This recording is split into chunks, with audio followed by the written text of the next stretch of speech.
Hello and welcome to another MovieBoozer.com virtual pubcast. I'm your host, Ken Ekman, and I'm joined by Bill A. Hey, everyone. And I guess he's just Bill for this episode because Bill Leon will not be joining us. Unfortunately, we do miss him, of course.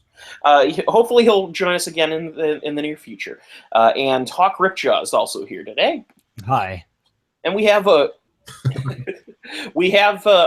a few things to talk about. We're going to be talking about a few new movies: The Lost City of Z, Free Fire, which are the big new releases that nobody saw this weekend. Yeah, I really wanted to see Lost City of Z and Colossal. I ended up seeing Free Fire today, which was a good experience, but I was really planning on Colossal, and I just lost time. I want to see that too. I want to see Colossal as well. And it's not playing anywhere near me, which is it saddens me.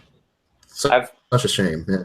I got the word. Zach managed to see it, and he highly recommends it. He said it was surprisingly deep considering the subject matter. So that's from Zach. That's an endorsement. Kind of.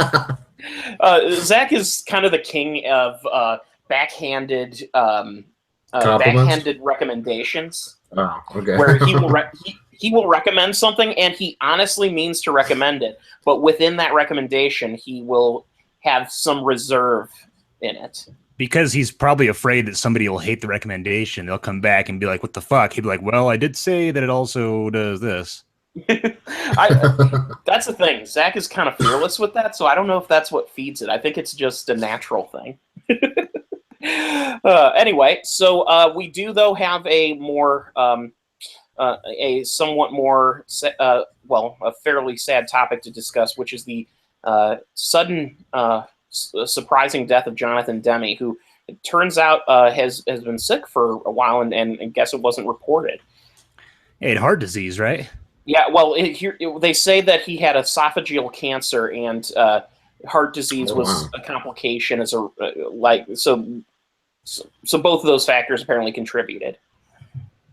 And for those who are unfamiliar, Jonathan Demme is a filmmaker who is part of the film school that we've mentioned numerous times on this episode, on the show, rather, the Roger Corman Film School. Yeah. And that being in the 1970s, he kind of got his start by writing and producing and eventually directing films for Corman's various production companies, including his film debut as a director, Caged Heat, which was a classy New World Pictures women in prison movie. Yes, if you've not heard of Caged Heat, I've not seen it, but I've heard good things. It's actually they call it one of the good women in prison movies. How many are there? That's a genre that you can say is a good genre. You know what I mean? Like, you can have a good film come out of that. So to have someone make a film. Well, the women in prison subgenre, it kind of rose out of the women's movement in this weird and awkward way where nowadays you watch them and you think it's exploitative sexiness, but at the time it was actually kind of a liberating thing because these women characters were the protagonists and were usually very badass people, and they endured through the film, and so for the time there was a kind of a mixture of exploitation and freedom that came from it, ironically because of the imprisoned nature of a women in prison movie. But I have to say, I love the tagline to this movie: "Women's Prison, USA, Rape, Riot, and Revenge." And then God. And then the second one says, "White hot desires, melting cold prison steel."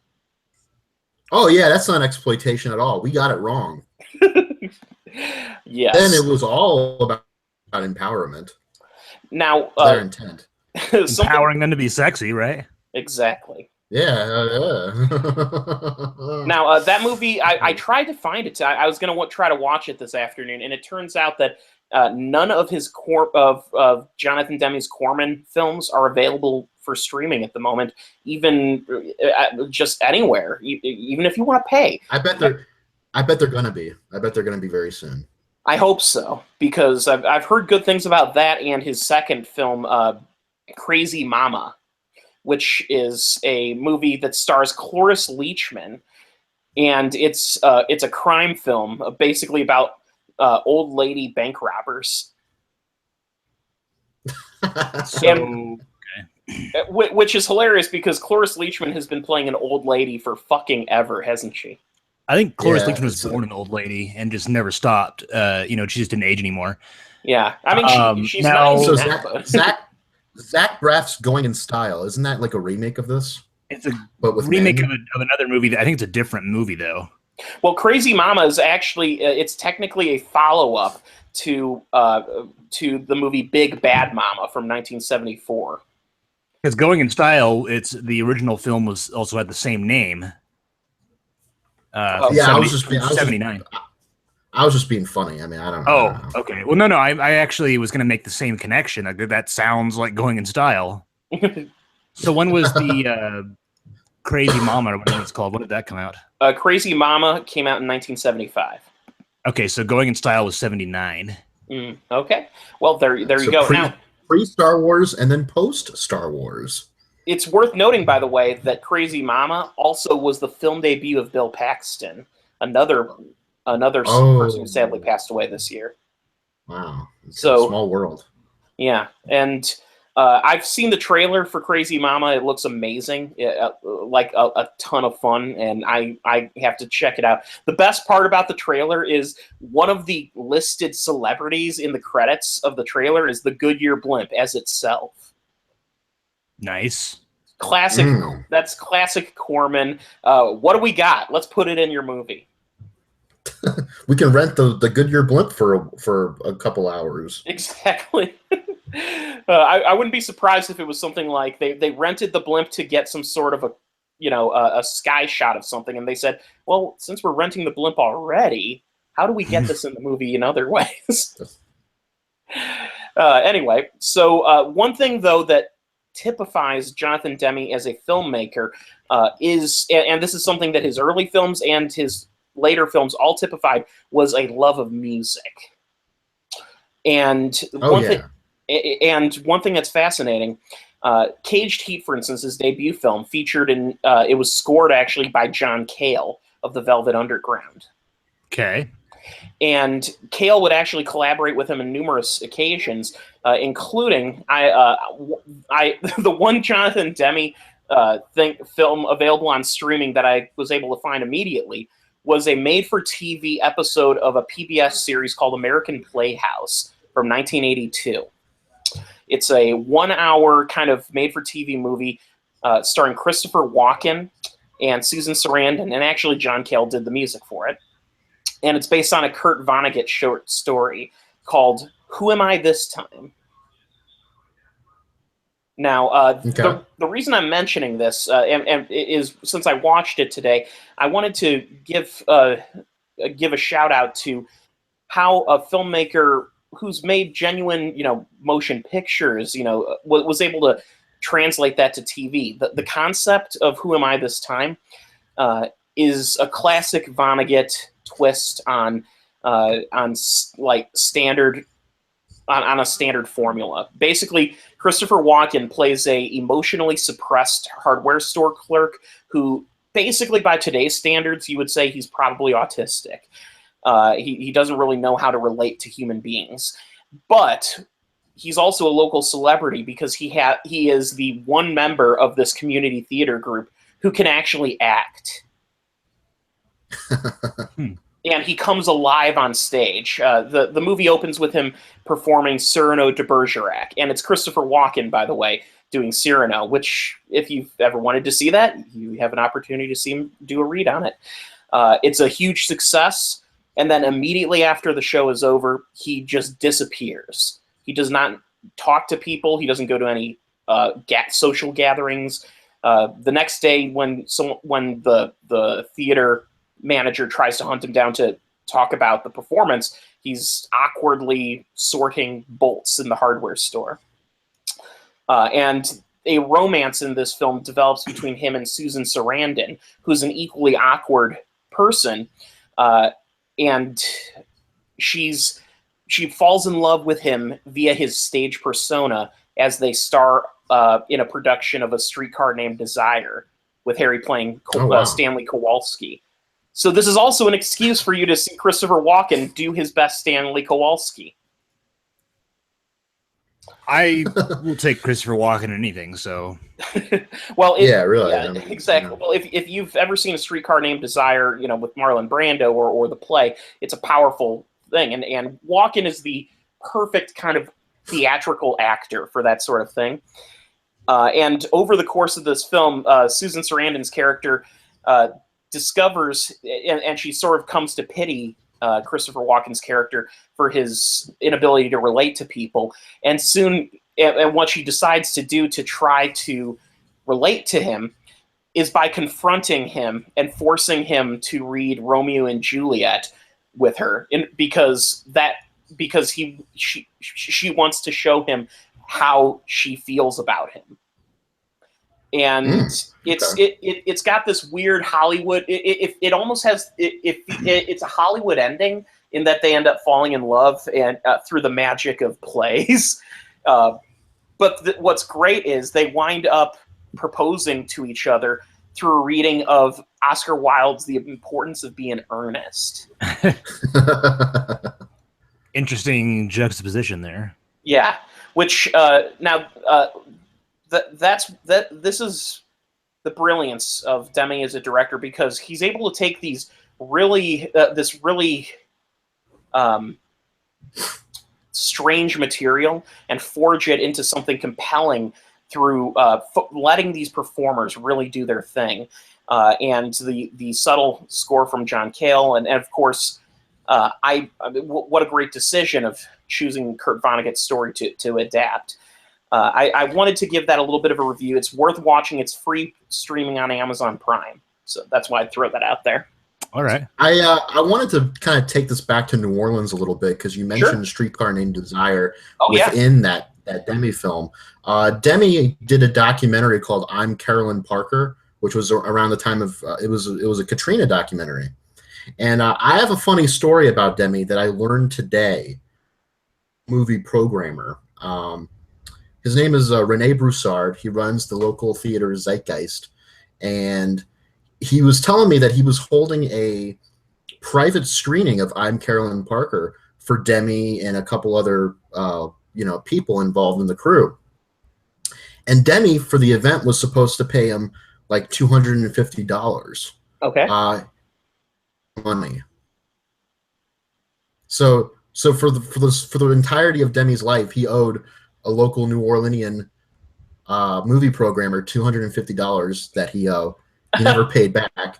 Oh no! For a private screening, and Renee was like, do I collect on this? I mean, what do I do? And I was like, you don't collect on it. The man gave you Silence of the Lambs. Well, I mean, I would say by the time you get to the point of him making mainstream Hollywood movies like The Manchurian Candidate, write him a letter and say, you know what, you owe me a couple $100, and he'd probably be okay with giving that out.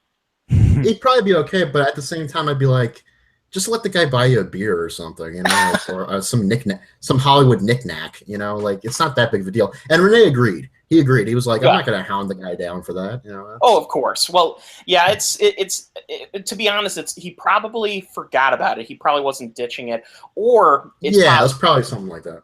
I mean, do you know when this took place? Was it the 70s, 80s, 90s, 2000s? No. This was a Hurricane Katrina documentary. He did. Oh shit! Okay. So this was like the 2000s, and so that probably just slipped his mind. It probably just slipped his mind, yeah. But it was a funny story nonetheless that I learned just today when I went to go see Free Fire. I just happened upon Renee. He was there watching the movie with us, and he was like, "Hey, you want me to tell you my Demme story?" Interesting. It was me money. I was like, "Oh, okay." Speaking of New Orleans again, his documentary "Stop Making Sense" is pretty prominent in the area. There's a local organization called Shotgun Cinema that typically likes to project films on actual film. They don't have a real theater venue. They just kind of go from place to place and venue to venue and kind of show movies on projectors and stuff. But they have had a couple successful events where they would project Stop Making Sense and have a big while the screening is going on in a Mardi Gras parade outlet warehouse where they keep a lot of the floats. Now, for those who don't know Stop Making Sense, this is a concert film from 1984 featuring the band The Talking Heads. Yes. Okay. I like them. Absolutely fun experience. And Shine Cinema adds to it the rave / Mardi Gras floats to the environment. It's like a standing room crowd. There's no seating. It's just people dancing while the movie's playing. So it's an interesting touch to Demi, I think, to do something like that. Right, and I'm really intrigued by the fact that they showed it so often. Now, I do know Stop Making Sense has garnered a reputation as one of the great all-time concert films. In fact, I just pulled up a list of reviews here, and both Leonard Maltin and notoriously opinionated Pauline Kael both considered it one of the greatest rock movies ever made. Oh, it's a seminal film. You know, it's just you just have to watch it and absorb it. And I believe David Byrne just recently did another documentary, which was done by the Ross brothers, great documentary filmmakers, also from this area, called Contemporary Color. So that's kind of a side note, but it should be something worth checking out once I think it's going to become available in next month from Oscilloscope Laboratories. So be sure to check that out. And speaking of David Byrne, for those of you who are familiar with David Byrne through his strangely oversized suit, that was that was a design choice in Stop Making Sense that sort of popularized it with him, and that's sort of where it came out of. And it was actually for cinema fans out there and audiophiles, it was actually apparently also the first movie made entirely using digital audio recording. Interesting. I didn't know that. Yeah. Now, I don't believe that it necessarily, I don't think the whole thing was recorded just digitally, but I believe it was the first to incorporate that. Okay. So, still, that's an interesting step forward. Especially, the Talking Heads were certainly an expression of the new wave of music, is the easiest way to put that. Definitely. I have a question for the group. What obviously, I don't think we've all seen all of Demi's films, but what of his work to y'all? Like, what would you pick as, like, not necessarily the seminal Demi film, but a film that you would go watch this over and over and never get tired of it? I haven't seen much, but I mean, Silence of the Lambs is, obviously. I mean, Silence of the Lambs is probably the best quick introduction to Demi as a filmmaker because it features a little taste of every aspect of him, from his eye for the camera to his obsession with music. I mean, who would have even cared about the song "Goodbye Horses" if not for that beautifully shot? You will always associate a guy tucking his genitals between his legs with "Goodbye Horses." There's no ifs, ands, or buts about it. I remember my first time watching. I'd fuck me. Fuck me. I remember my first time watching that movie. I was a little kid. We rented it on VHS, and I was watching it by myself. And I got creeped the fuck out when they first introduced Lecter. Like, Clarice is walking by the jail cells, and there's Lecter just standing there ready for her. Yeah. Yes. And I was like, holy shit. I had to call my brother into the room. Like, dude, tell me everything's okay. One thing about Silence of the Lambs that I think I think dates it in a weird way is the fact that so many movies throughout the 1990s followed its formula that if you watch it with those eyes, you will think, oh man, this is just another serial killer movie. When in reality, it invented a lot of these tropes. I mean, yes, there was Manhunter from Michael Mann before that, which was based on not this another Thomas Harris novel, but the stylistic choices that Demme established in Silence of the Lambs were repeated over and over again. Probably the most famous novel. I read the sequel, Hannibal. I didn't read any of the other ones, but I know the one sequence in that movie that everyone always points to whenever they use, like if they were to do an AFI 100 years, 100 movies type program, the one piece of footage they'll show from Silence of the Lambs is the night vision. Where out of the line from Hannibal Lecter about having the guy's liver with what was it? Fava beans and nice Chianti. Yes, Chianti. Yeah, that was on Except he says Chianti. He mispronounced. I mean, it was AFI's top 100 villains list that I remember that from. But yeah, the other one too that everybody goes to is the night vision from Buffalo Bill's perspective. The irony, the irony is that Hannibal's the one who gets best villain when he's technically not even the villain of that movie. Which is what makes him so great. I mean, he is kind of an antagonist, but he's so nuanced that he's terrifying, but he's not the prime focus of the investigation, not the one that everybody's hunting. He is safely behind bars for the better part of the movie, and even when he gets out, he's still an interesting character, but not the one that you should really be afraid of. Well, and he makes it clear to Clarice, like, I'm not going to kill you, you're fine, but I'm going to have a friend for dinner. I'm trying to remember what his line is, something like, "The world is a far more interesting place with you in it." Yeah. Which is like, that's a very scary way of putting it, because it doesn't, he's not keeping you alive because he likes you. He's keeping you alive because it makes his life more interesting. And it's funny that I think at some point he eventually does have a respect for her, but yeah, at that point in that movie, it was more like, this is like a fun game we're playing. Right, and you have to credit Anthony Hopkins' performance, because he definitely evokes that feeling of someone who he as Dr. Lecter, he sees people as nothing more than toys for him to play with. So did Demme have producer credits on Hannibal? He may have. I don't know. Because that movie continues Anthony Hopkins' arc, as it were, as Lecter, and by the end of that movie, he's Clarice is no longer a toy or an object of interest. He practically sees her as a dear friend, even if she may not reciprocate that. Like when she handcuffs them together, and there's a part where he raises the meat cleaver. He's like, "Oh my God, he's gonna chop off her hand," and then he doesn't. He chops off his, right? Looking at the credits, I'm actually checking. He does not have a producer credit. Interesting. It's because Anthony Hopkins has taken that role and done so much more of it in his career. So you see shades of Lecter, if not more than a shade, in Fracture, in Westworld, in any film where Anthony Hopkins plays any sort of antagonist, he is Hannibal Lecter again. Mm-hmm. Yeah, as far as I can tell, he had nothing to do with any of the subsequent films involving Hannibal Lecter, which is not even Hannibal Rising, which is interesting. Well, because Jonathan Demme produced, he was a producer on Adaptation. He was a producer on, of all things, That Thing You Do, Devil in a Blue Dress. That's interesting.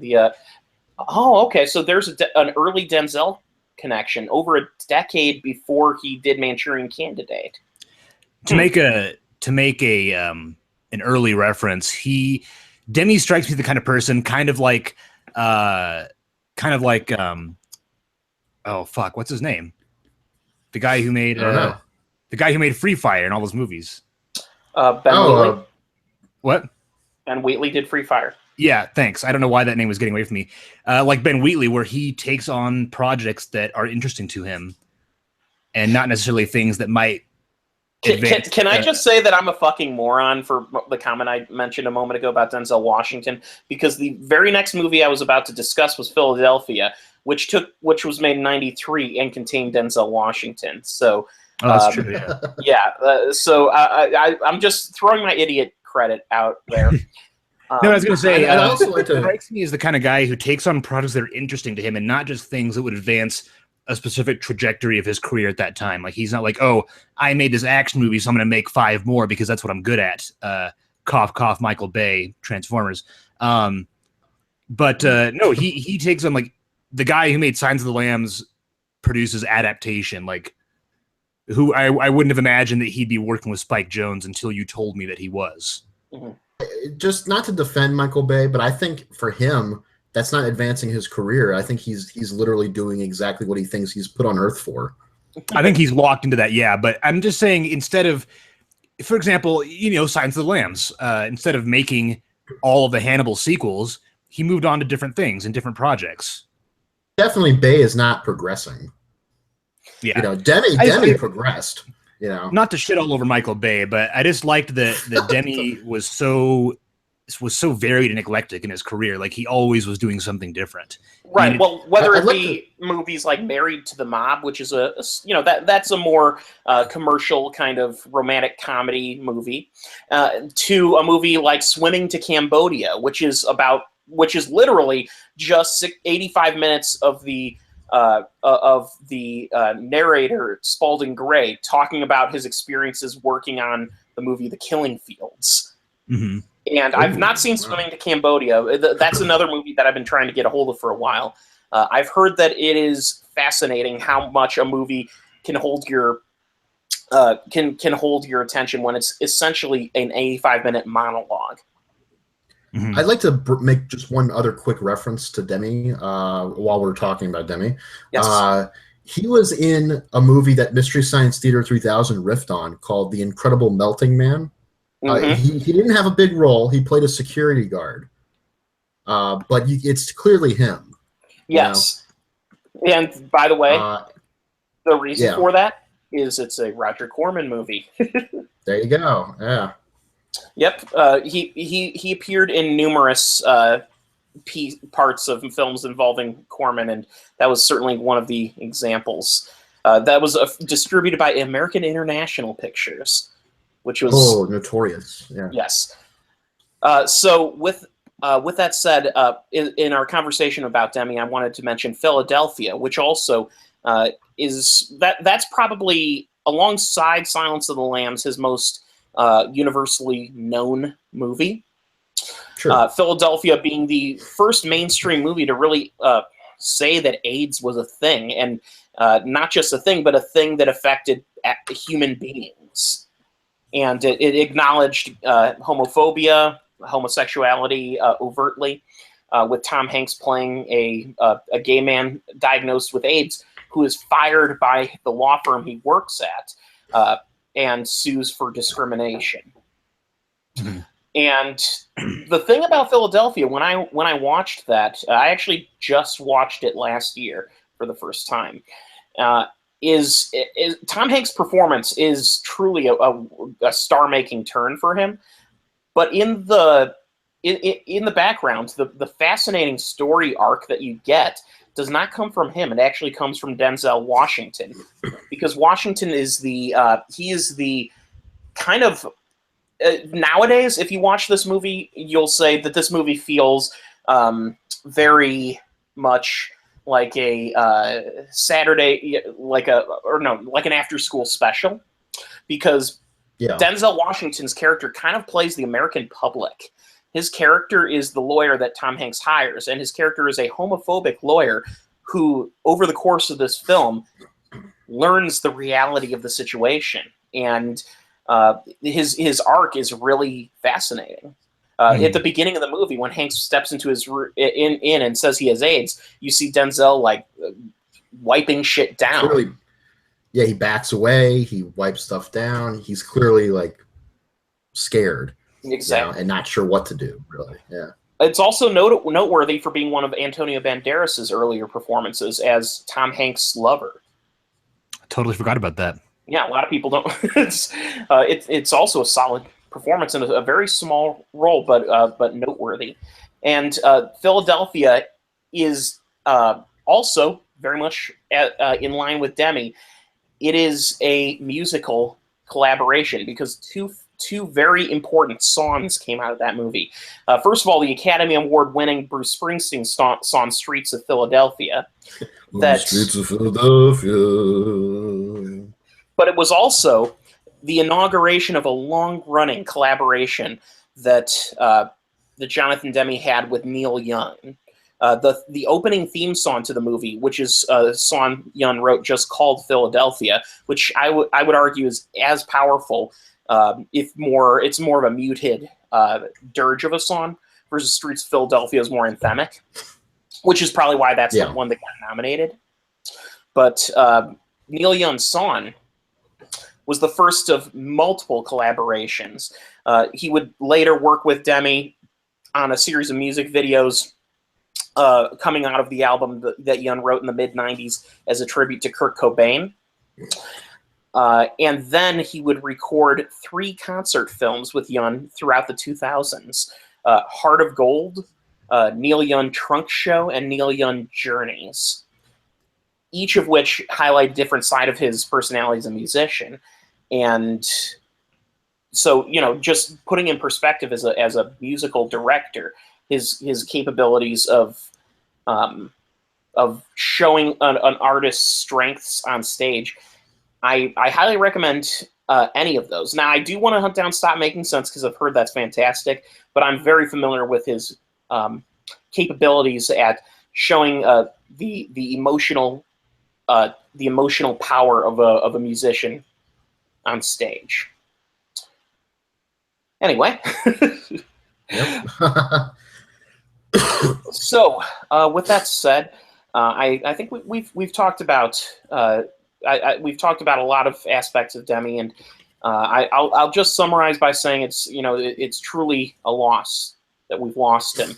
A loss that that wasn't the it's a loss for film, and it's a loss for humanity, and his family. His family. Yeah, we haven't even talked about. You mentioned his Katrina work. He did a movie. He did a movie that was actually a documentary about the independent radio in Haiti, independent radio station that defied the regime. He had a long-running social critique credential within him, and so I just have to say that we will always remember his work, and I will endeavor to continue to pursue seeing as much of it as I can. And please, for the love of God, put out Caged Heat and Crazy Mama on VOD. Even if it's like $10, I will pay $10 to see it. You got it from me. I mean, it's what you'd pay to see in theaters. Exactly. All right. So, with that having been said, we're going to move on because we have a lot to talk about tonight. I'm going to quickly talk about another movie I saw. We'll get to Free Fire in a moment, but this weekend I saw The Lost City of Z. Yeah, directed by James Gray. Yes. What did you say? Sell me on it. Okay, I will. Now, the first thing I'm going to say about The Lost City of Z is I've been pronouncing it wrong all along, because this was the conception of The Lost City of Z, which, by the way, is based on a true person. Fawcett was his name, Percy Fawcett. He was an explorer in the early 1900s, and he was British. And the letter Z is not in their alphabet. The letter Z is Z. So. Oh, I was gonna make a joke about that. Be like, "Oh, is it Lost City of Z?" And then it. No, that's actually it's the Lost City of Z. That's actually how it technically should be pronounced. But because I'm an American and I'm an ugly American, I'm gonna continue to say Z just because I don't say Z. So the British person who listens to this will clearly be angry with me, and I just wanted to prepare you in advance by saying that I'm fuck you. So. Wow. Well, thanks for alienating the entire Eastern continent. I am an Anglophile unabashedly, and I could go ahead and pretend that I actually pronounce Z as Z if I wanted to, but I'm also not pretending to be British. So. Sure, yeah. So the movie, Yeah. I'm going to first start by addressing Hawk. I know you had reservations about this movie, and please avail upon me your reservations again, so that I may talk about them. Okay. That was Okay, a lead in. Okay, I'll say. What I was saying. I know one of your reservations was the fact that the movie stars Charlie Hunnam, Yeah. and the other was that it stars Robert Pattinson. Is that not correct? That is correct. And the other is that Sienna Miller is also in it. Is that not correct? So this is triple dose. Yeah, it's that 3 reasons for me not to see the movie. I mean, no. I mean, hey, I haven't met those 3 of those people, before, but at the same time, I can count the number of movies I have enjoyed any of them being in on one hand collectively. And also, you're not sold on James Gray as a director either. I don't know if I said that. Okay, I was just throwing it out there because, admittedly, I'm not going to say that he's made a great deal of films that I would call critically applauded. I liked We Own the Night. Okay. It was like the more immediately digestible, cheaper version of The Departed in that same year, right? Wow, there is a perfect example of the Zach-handed compliment. Yes. Oh my God, I'm going to start using that going forward. Zach-handed. Yes. That's good. Yeah. So here's the thing. Clearly, James Gray has been saving up his style, and he's been saving up his passion for a major project, and this really feels like it. You mean he didn't use that on Two Lovers? See, I have not actively seen his movies in the past. I can't speak to Two Lovers. Did you see it? Saw part of it. It was boring. Okay. Well, The Lost City of Z is a. I'm going to say, first of all, yeah, I know you said it was boring about that. This is a movie that very much it has a pacing that is a throwback to 1970s cinema, in that it takes its time in telling its story, but it does it for a reason, because it has surroundings that it wants to engross you, and it has a feeling of that it wants to immerse you. It has a style to it that's looking to introduce. And for those who are not familiar with the story, Percy Fawcett was an explorer who made multiple attempts from the early 1900s to about to 1925 to find an ancient lost city in the Bolivian rainforest. And he eventually, in 1925, went on his final expedition. He was lost forever and never seen again. No one knows what happened to him to this day, and it's really one of the big mysteries of exploration as to what happened to him. And what's fascinating about it, though, is that Fawcett was convinced that deep within the rainforest, in what was known at the time as the Green Desert, because they believed nothing of any consequence could survive there, he was convinced that there was a complex civilization that in many ways may have dwarfed European civilization during the same time frame that it existed. And in recent years, just really within the last decade or so, many of his claims have started to become verified. There is evidence of a civilization deep in the jungle that once existed, that was heretofore not known. And that's something that's kind of it's kind of fascinating how that real story comes alive. Now, the movie takes up right at the beginning of Fawcett's exploration. Fawcett was he was a soldier in the British Army, and he was a soldier at the worst time, in that he was a soldier without wars, and he lived in the era of colonial Britain where if you did not have decorations, you could only advance so far as a soldier. And he was desperate for some sort of notoriety, something that would move him up, especially since in his past he had, unfortunately, there's this great line in the movie when he's at a party and you overhear some people say he had a very bad choice of ancestors. Okay. So never mind. Go ahead. It's a very British way of saying that his father did things that were publicly embarrassing, and therefore he is persona non grata. Okay, I was gonna guess something different, but keep going. Oh, are you talking about like a racial thing or something? No, incest. Oh, no. Oh, God. Shit, this is Great Britain we're talking about. Incest that makes you a fucking king. Yeah, I know, but I'm just saying, like, that's where his thinking went. Yeah. You said poor choices. So poor choices. I guess it is a poor choice. Yeah, that's a really poor choice. It is, especially when your genetic line is like a straight line. That's a problem. When it's a stump, it's even worse. When it's a straight line, or when it's a snake eating itself. Yeah, never-ending circle. That's why that was a PSA from Hawk Ripjaw. Well, that's why you incest. have who does not advocate incest. That's why you have in the famous European noble lines. That's why you have things like blood diseases that are just bred within them because they're a bunch of inbreds. They really are. But that having been said, that's not in Lost City of Zed. Yes.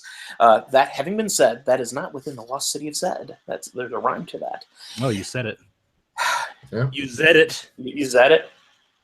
Oh yeah, you said Zed. Yeah. So as the movie opens up, Charlie Hunnam, he's reached the point where his career is at a standstill, and he wants desperately to provide for his family and give his wife, who is now with child, the best lifestyle that he can provide for her. And he's reached an age where it's one of those things where he's at a rank in the military where he's now one of the older people at his rank, and most people his age have already advanced. At the time the movie begins, he's a major, and most people are either a colonel or a general or somewhere in above that, and that is he's reached that peak, and he's offered this opportunity to help with a land surveying expedition to Bolivia, which is hoping to avert a border conflict, because there is a disputed border in Bolivia that, if this river is successfully mapped and established, it will prevent people from fighting over where the land has to lie, so this being pre-World War I, there's a serious risk of war breaking out at any minute. So he goes into this mission, and he takes along as his adjutant Robert Pattinson, who is his character's name is Corporal Henry Costin. And by the way, you won't recognize Robert Pattinson in this movie. He has a big beard, a lot of makeup on him. His character is very reserved, and his performance is fine. I wouldn't say that he does anything particularly showy, Hawk, but what I will say is that he also manages to be exactly what he needs to be for this film. And I think it's a big step forward in him as a performer, because previously his entire purpose as an actor in movies has been to be a showpiece. Right, yeah, and I just Googled pictures of him in the movie, and I could get past that. Exactly.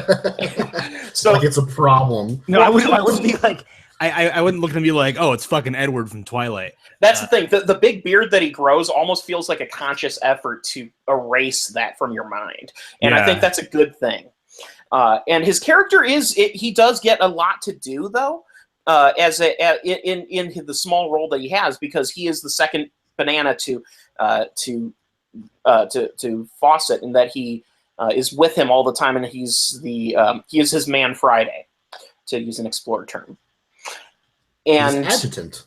Mm-hmm. And Sienna Miller plays Fawcett's wife, and gives what I would describe as one of the strongest performances in the film, because her character's role is, she is the long-suffering wife who has to deal with the fact that she has an eccentric husband who is so convinced that he's right that he keeps finding excuses to leave his family, to the point where his sons barely know him. He shows up and he shows up after his first expedition, and his son, who at that point is 3 or 4 years old, says, "Are you my father?" Because he's never known him. And that's what's fascinating about it. What's great about this movie is the two sides to it. There are the sequences within the jungle where you see where Fawcett contends with the natives. He contends with the elements.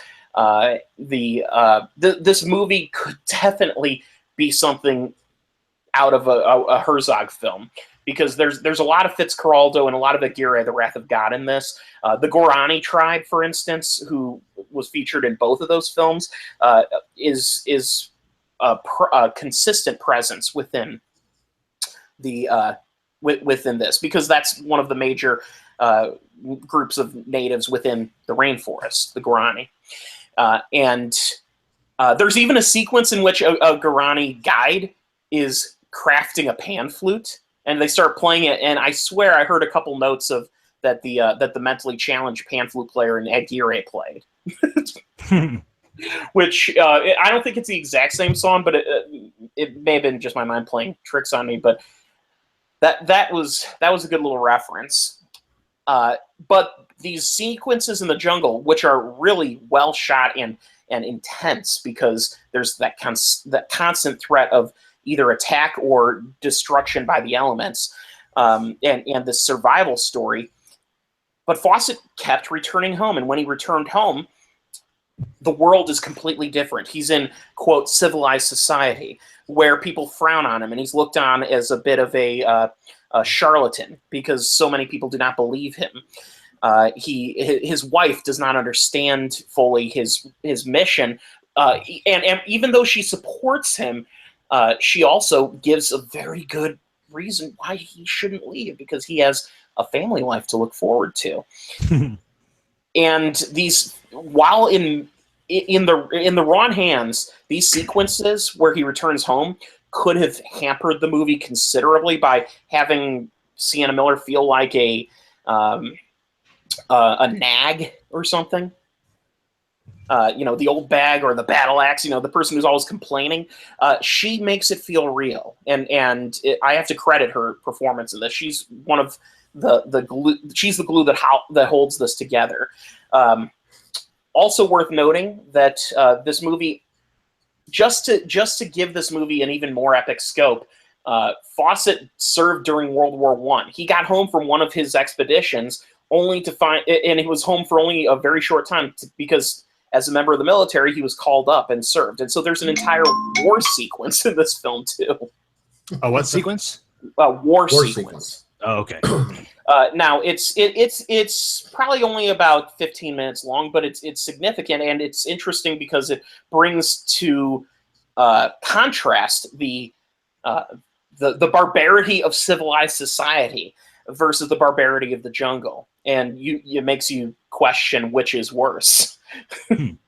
Which I have to say, I recommend this film to anyone who is looking for an old-fashioned adventure film. This is not an action movie, though there is action within it. Don't look for something that's going to to be fast cut.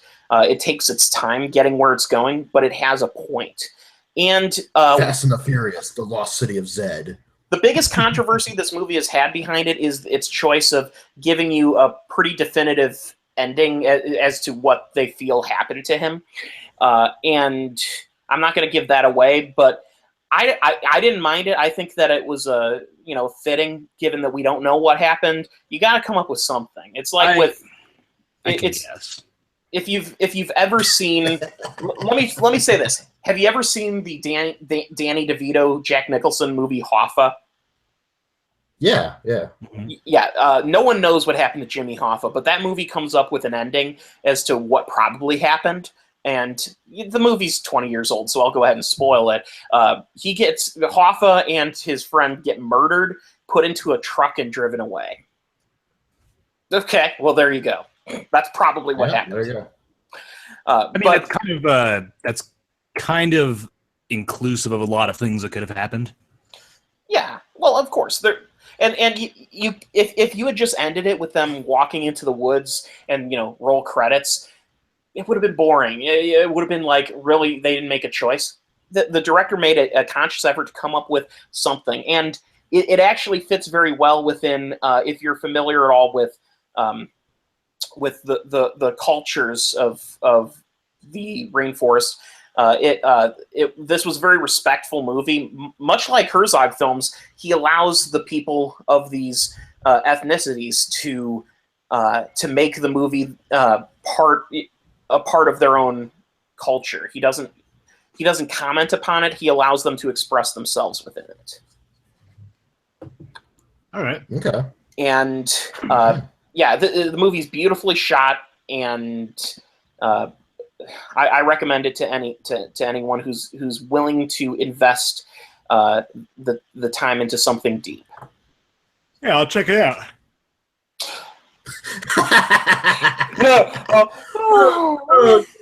No, it's involuntary. I didn't mean it. No, seriously. I don't think it's playing anywhere near me. But if it does, it kind of, what you've described to me sounds like a movie that has a great attention to detail and is very involved with some very nuanced performances. And those are all things I can get into, and I can completely look past the actors and the director if he delivers the goods. If anything, if this movie does if it does for you what it did for me, it won't just make you look past the casting. It will make you appreciate the casting. Wow, G.I. Joe is a good movie. Yes, I will say Charlie Hunnam has that weird face where you're like, is he like Disney's version of like Tom Hardy? Well, Disney's version? Well, that's something. Charlie Hunnam's a weird actor. It's like he tries to act with whenever he tries to do an accent, like an American accent, it sounds like he's not pulling it off. Well, he's not like in Pacific. Charlie Hunnam has never dissolved into a role for me. He's always been acting. The other thing is, it's worth noting, both Robert Pattinson and Charlie Hunnam are British people, and guess what? They play British people in this movie. So that probably works in their favor in this movie. Are their accents convincing? They're their natural accents. They actually do affect an older style of British accent, and Sienna Miller is British American, so she's a little both. So I've never heard her, I don't know what her natural accent is, honestly, but either she's way, not bad at doing whatever. I mean, she can pull off voice wise that kind of stuff. Yeah, it's just Hunnam. I every time I see him in Pacific Rim, a movie that I love, it's like I hurt because he's trying to do American, but he clearly wants to be British or Australian or something. It's just that all. Oh, go ahead. Sorry. I was done. I cut you off. I'm sorry. No, I was done. Okay. I was going to say all three of those actors have, for me, always been the least interesting part of the movies they've been in. Wow. That is harsh. I know. I hope none of them listen to this because I'm kind of being a dick tonight. But here's the thing. I'm not even necessarily disagreeing with you. I'm not going to say that you're right or wrong.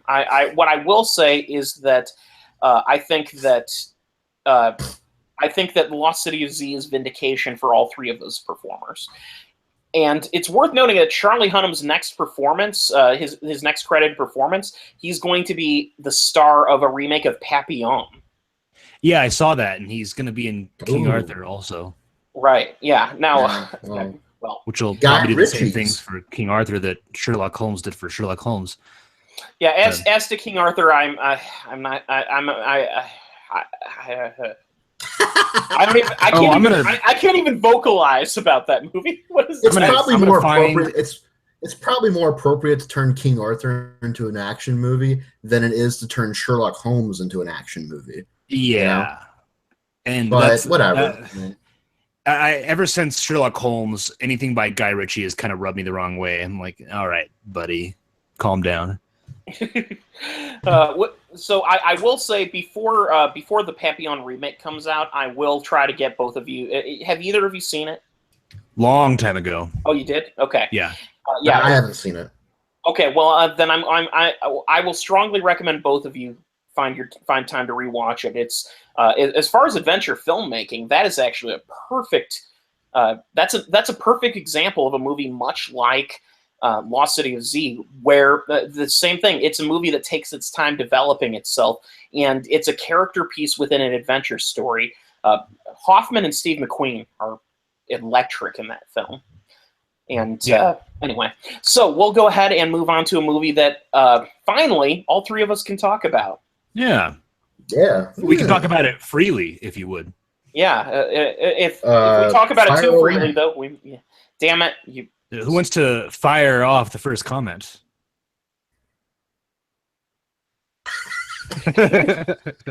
I'll go ahead and no, I've been talking too long. Yeah, you go. Okay, so. Well, I'll go ahead. I mean, like you said, Ken, you've been talking too long and everything. Let's. Yeah. Okay. Fuck me. No, I didn't mean it like that. You said you've been talking too long, so you said it first. Go ahead. I thought you were trying to take a moment to breathe. Just talk, okay? Sip of water. Okay. All right. So, Free Fire. I first saw the trailer for this a couple months ago. It looked like it had a very heavy comedic vibe. It didn't seem like an action movie. It seemed more like, or even a thriller, or even a mystery, which it was almost billing itself as, like a whodunit. Like there was that moment in the trailer where they're like, "Who's that shooting?"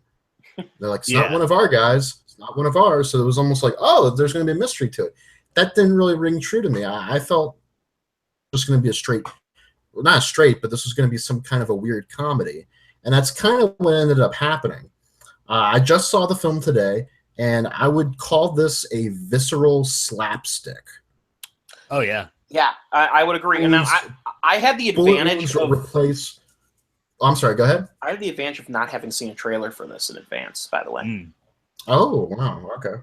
I saw the trailer, a while ago. I think I saw the trailer way back in probably September or October, if not before that. Yeah. Because this was back when it didn't have a hard release date. It's like in early 2017, produced by Martin Scorsese, and then it had that flashy gun animations and stuff in the trailer and all the stuff that you described, Bill. But yeah, I had a lot of build up to this, and I saw the trailer for this before I saw any of Ben Wheatley's movies. We should probably talk a little bit about Ben Wheatley. We will get into. There's another movie you guys are going to get into in a little bit that Ben Wheatley made, but he also made another film called High Rise with Tom Hiddleston. Mm-hmm. Have any of you seen that? I haven't seen it, but have. Yes. Ken and I actually discussed that, I think, last week. Yeah, we discussed it last week. Okay. Yeah, it's a great film, Bill. It's on Netflix. It is significantly more psychedelic and surreal than Free Fire is. Now, is this the first Wheatley film that you've seen? Yes, this is my first Wheatley film that I've seen. I already went in knowing Wheatley's kind of style a little bit because I had read up on A Field in England, which that's the movie you guys are going to talk about in a little bit. And I haven't seen it, but I've read up on it. And so I kind of knew going into this that this guy likes to play around with genre. This guy likes stylistic, psychedelic, acid kind of filmmaking. And so there was going to be a lot of that going on, maybe. Not so much, but there is... There's a little bit. There's a little bit, but it's more, I want to say woven in, not so... I think... in your face. I think the only real connective tissue between the three movies, A Field in England, which we'll talk about in a moment, Free Fire, and High Rise, Yeah. The only really connective theme that typifies all of them universally is gallows humor. That and childish male characters. Yes, that's okay. That's actually from the mouth of Ben Wheatley. Like that's his trade. Is he loves to deal with strong women and childish male characters. That's kind of what I got out of this movie. I felt it was very much making fun of fake machismo. My initial, go ahead. No, I was done pretty much. My initial, and I said this to Ken right when I got out of it, is like, this is, everybody could have walked away, but the movie, it takes about 15 minutes for the bulls to start flying, and everybody could have walked away, but this entire movie is a bunch of men trying to get vindictive about their hurt egos. You know, every shot fired is a no, fuck you, from one of the characters. Like, they get shot and they're like, ow, you bastard, like, that was mean, and now I'm going to shoot at you so I can hurt you also. Like, it's all, the whole movie is hurt feelings. Exactly. Throughout this movie, pretty much, yeah. Even towards the end, throughout this movie, everyone had an opportunity to say, you know what? There's no point to all of this. Why don't we go home and pretend this never happened? And some of them even do, but then somebody else was like, I want to be the last man standing, so I do not want you to try to do that. In a lot of ways, you could argue that this is like, this movie has a direct correlation it can make to the 2016 electoral period. The divisiveness between both sides of, I know I'm right, and I don't want anyone else to have what I have. And that was one of the most interesting parts of the movie for me, is that, and I said this in my review in which I gave the movie a toast, the site's highest honor. Towards the end of the movie, it's no longer about picking sides; it's about killing everybody in front of you. Even one point, one of the characters is like, I forgot whose side I'm on. Exactly, like because everyone's shooting at each other, the sides quickly blur. You know, people soon figure out that the people on their side, they hate just as much as the people against them. Yeah, they're all scumbags. Yeah. Speaking of blurring lines, it's worth mentioning too that a lot of reviews, they mention that the movie is kind of like, you don't really know who's shooting at who, and that to me was very calculated. Absolutely. It's not about who's shooting at who, it's who's getting shot at. It's the fact that people are shooting at anyone. Yeah, I mean, it's so incoherent, and it's like, just stop doing it, guys. You can always walk away, go have your beer, have your date, take your guns, take your money. I suppose it's psychedelic in that way, in that weird way where it's like so obvious they could have just dropped their guns and stopped. Yeah. And instead they just keep going, and they keep going, and they keep going, and they keep missing too. Mm-hmm. There's so many these guys might as well be stormtroopers. Well, and that's the thing. This movie, all these guys at the beginning of this movie, in their own way, think that they're hot shit. And when the cards fall, not a single one of them has any fucking competency.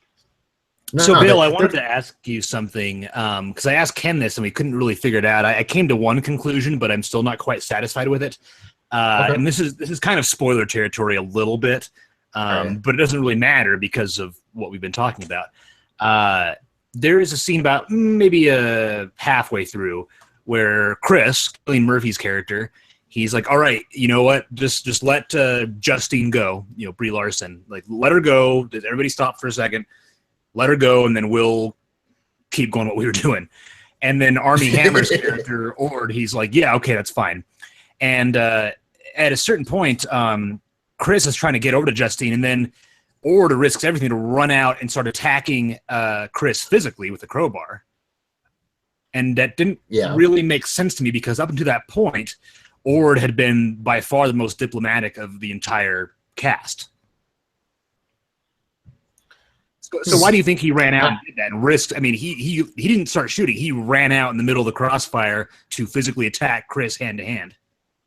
I don't remember that happening right then at that scene. So we talked about there's a little bit of space between those two events happening, but my point being that Ord took the diplomatic route by saying, yes, of course, Justine may leave the building, and then he kind of just veers off on that diplomatic route. Like before then, he was like, "Guys, let's just calm down."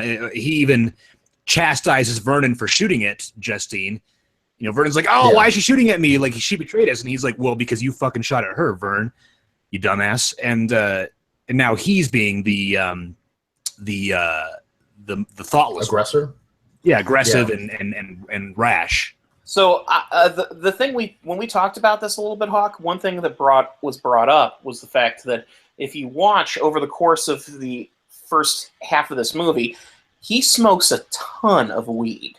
Oh yeah, he's like 3 joints deep by this point. And his character has also at this point been shot by people on his own side on accident. Yeah, so maybe at this point he's just into fuck it mode and I would say paranoia is probably creeping in a little bit, and not just paranoia, but kind of a blind indifference as to the ultimate results, other than just this needs to end now, and who knows, maybe this crowbar will help. I don't. It's interesting that you say that, because that self-preservation mechanism was earlier in the film when before there was even any conflict, Chris was trying out the rifles, and Ord was like, "Okay, just so you guys know, I'm pulling out my gun too, just in case." They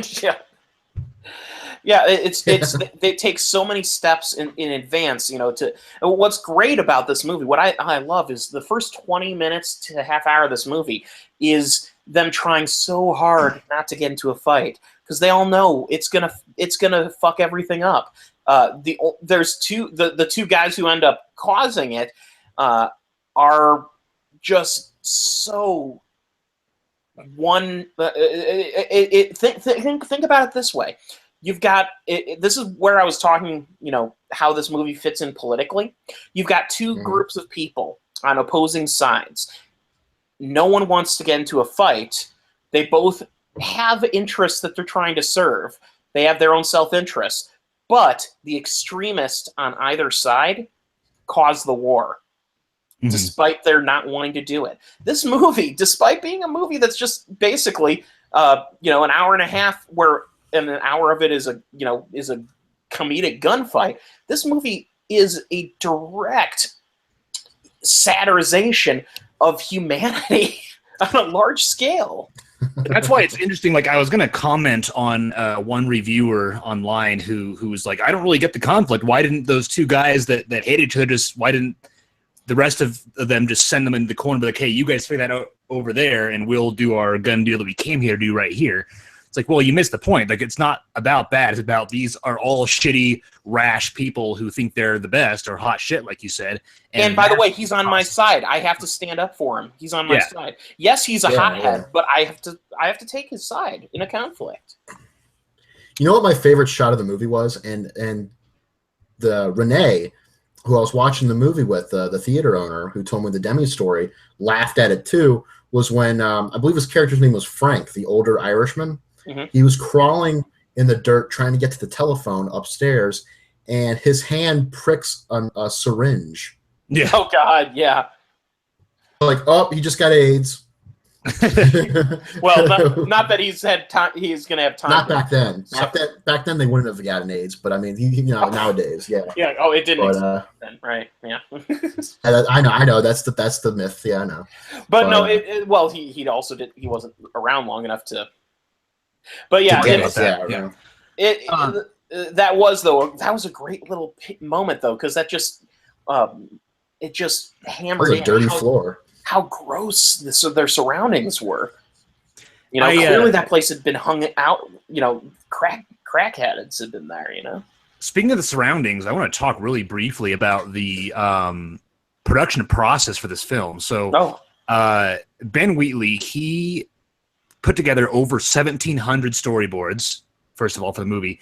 And then he used the video game Minecraft to build the set of the movie, the whole warehouse, for the sole purpose of making sure that there was a logistical placement for all the props in the room so that everybody would have adequate cover and that everything made sense in a spatial area, and like that all of it would work.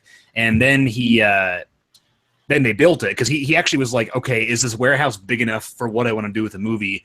And are there enough props and cover in there for all of the players to have enough cover and to interact with each other and be close enough to each other but far away enough from each other to still be shooting and but yelling at each other. I want to I want to ask if either of you guys spotted this. Since you're talking about set design here. So early in the movie, there's that comment where they're trying to figure out what that factory was built for once upon a time, and then later in the movie, a fire breaks out and it causes the sprinklers to go on, and you find out that it was an umbrella factory. Yeah, there's a sign in the background that says umbrella, and you watch as I forget which character was it. Cillian Murphy. Yeah, it was him. He has the umbrella with he just pulls tries out to an open umbrella, opens it up, and it's completely fucked up. It's no use. It's just the skeleton of the umbrella. Yeah, it's a skeleton of it. Yeah, exactly. Ben Wheatley is brilliant at those little touches of setup and payoff. So, he really is. This movie also has excellent sound design. If you were in the theater, I don't know if it was just the theater I was listening to it in or what, but the gunshots boomed big time. I almost jumped out of my seat a few times, and B, there's to the audio tracks where you could hear on one side of your ear a character shouting, "I don't know whose side I'm on." Then on the other ear, you can hear someone going, "Ah, fuck you, Mike." Yeah, it's almost like you were in the. It felt like it was 3D audio, like you were almost like in a void by yourself, almost with these characters. That's how good the audio was. The Doppler effect is used heavily in this movie of sound, building in sound and quieting down to comedic effect, particularly using what might be one probably next to James Taylor as being one of the most subdued singer-songwriters of all time, John Denver. His song figuring heavily into this movie. Oh, yeah. We're definitely going overtime on this. Yeah, let's go overtime. Yeah, but when I say the Doppler effect as a comedic piece, there's a sequence in the film in which a van, which has a 8-track with a John Denver song blasting on it, is going around in circles throughout the building, and you hear like the sound of his sound going quiet, and it builds and builds, and then you hear it loudly, and it's this weird ironic contrast that is absolutely hilarious. Not to mention that song was juxtaposed directly with one of the most gruesome deaths in the whole movie. Yes. Oh yeah. So first of all, yes, Bill, the sound design, especially the bullet ricochet effect, was phenomenal. Yeah. But I also wanted to kind of touch on the performances as well. Like I really enjoyed Armie Hammer in The Social Network, where he played both of the brothers, the Winklevoss twins. Yeah.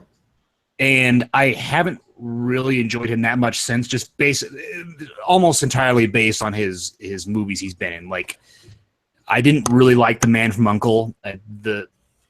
I think the style of that movie overwhelmed everything else, including the performances. I think the problem is that he for a while he started getting cast as a lead character when, as a performer, I have always loved him best in smaller roles when he gets a character performance, when he has a chance to be something really really immaculate. Oh yeah, totally. Like I still maintain that The Lone Ranger is an awful movie, and his performance is not one of the worst parts of that movie, but it's definitely one of the least interesting. But then you have a role like Ord in Free Fire, where he can really sink his teeth into this character. Like, he's charismatic, he smokes weed, he's just, his character is a big middle finger to everybody in a way. Like, in a lot of ways, it's a parody of the leading man persona, because he is, as you mentioned at the beginning, he's kind of the cool measure of a man. He's a strong, silent kind of person. He's the action hero. I shouldn't say silent. He talks up a storm. Yeah, he's the charismatic action hero. Exactly. But very quickly, that's torn down. Yeah. So, and then, not only that, but Charlton Copley as Vernon, a role that was not originally written for him. Yeah. Well, he owns it for sure. The role was first written for I can't remember. I can look it up while I'm talking about this, but it was first written for a different actor, and then that actor dropped out, and Copley signed on, and then the role was kind of reworked a little bit to fit his specific style, if you will. Well, he owns it. And he's probably the funniest character in the whole movie because he's a fucking moron. And I showed that to you, Ken, and I'll show it later to you, Bill. There's a poster, a banner of the characters. They're all aiming their guns at you, the viewer, and then off to the side, Vernon is like pointed in a totally different direction. Luke Evans was supposed to be Vernon. Okay. Oh, that would have been completely different. Yeah, it would have. That would have been like, yeah. But right. I would have liked Luke Evans to be in the movie, but definitely not as Vernon. I would not trade for Evans. Yeah, I'm sure. I have confidence in Evans as an actor, and I think that he could certainly pull something off with that, especially since more recently I've mentioned seeing Luke Evans in a role that completely vindicates the fact that he's an actor who is who's overlooked. Yes, exactly. Well, no, don't get me wrong. I love Luke Evans. I think he's a fantastic player. Like, he's in some fun movies. He knows he's been in some not so good movies, but his recent roles have been great, especially Beauty and the Beast. I'm not saying that he wouldn't be great in Free Fire, but I'm saying that Copley is so much fun as Vernon that I'm glad that he's in it. And if certainly. Luke Evans was in it, I would like him to be a character alongside Vernon. Right. Yeah. Oh, absolutely. And as far as performances, as one of my favorite performances of last year was in Sing Street, where Jack Raynor plays the burned out older brother of the main character, and in this he plays the hothead who kind of instigates the fight between the two groups, and he's also in many ways it's a complete turnaround from the chill dude who was in who was in Sing Street. In this movie, he's just completely on edge through the entire movie. You know what I've had to do recently that I have not done this with very many actors ever. Having to completely reconcile my perception of an actor being in a movie that I hated and then being in a few movies that I loved. Are you about to say the fact that Jack Raynor was in Transformers or something? Yeah. An actor's gotta eat, man. An actor's gotta eat. You know, I know. Yeah, I don't remember if I was talking to one of you guys or somebody else, but I know somebody who knows Jack Raynor on a personal level, and they're like, "Yeah, he's kind of an asshole." Okay, well, he's a good fucking actor. So. He's a great actor, so I'm not gonna I haven't met him. Maybe one time he said something hurtful, and that's the entire perception of this person who I can't remember. But yeah, I mean, despite the fact that I hated Transformers: Age of Extinction and one of the most hateful parts of the movie with his you've seen the movie, right, Ken? Sadly. How he carries a card of the law that basically absolves statutory rape. The Romeo and Juliet law. Romeo and Juliet law, and I'm like, are you fucking kidding me, Michael Bay? Like, you not only do you write the role like that to include that, but then you also include a workaround to make you not feel like a scumbag. But then Jack Raynor had an amazing performance in Sing Street, an amazing performance in Free Fire, and now I am on the Jack Raynor train, and I will watch what he's in, unless that movie is Transformers 6. I don't think he'll return. I don't think is anyone fucking returning in Transformers 6. In Transformers 5. Mark Wahlberg. Like, I know he's not in 5, but and Mark maybe Wahlberg is back, and then Stanley Tucci, I think, is back, yeah, and so is the guy who we saw as Thong. I don't even know why I'm asking this question. You know what? Because I've already said in advance I'm not seeing the movie and will never see it. So I don't know why you said the guy with a John thong. Turturro. I don't know why I knew exactly who you were talking about, because you said John Turturro's thong, or the guy with the thong. I was like, oh, John Turturro, that's right. I don't know why I remembered that. Another perfect example of an actor's got to eat. John Turturro is a great actor. What the fuck is he doing there? He's got to eat. That he is signed onto a contract and drinks himself into a restless slumber every night as a result. But back to Free Fire. So an interesting thing, like Brie Larson. Okay, so this movie was filmed in 2015. very shortly before Brie Larson blew up as an actress, especially in Room. Yeah. So I saw after the Academy Awards where she won Best Actress, a very noticeable shift in the marketing where Brie Larson is suddenly the center of all the marketing material. Yeah. Not for a bad reason. I mean, she's great in this. She's not the central character. Nobody is. And she has a great performance in the movie as well. I just thought it was interesting that now this is Free Fire starring Brie Larson and these British guys. You know what I mean?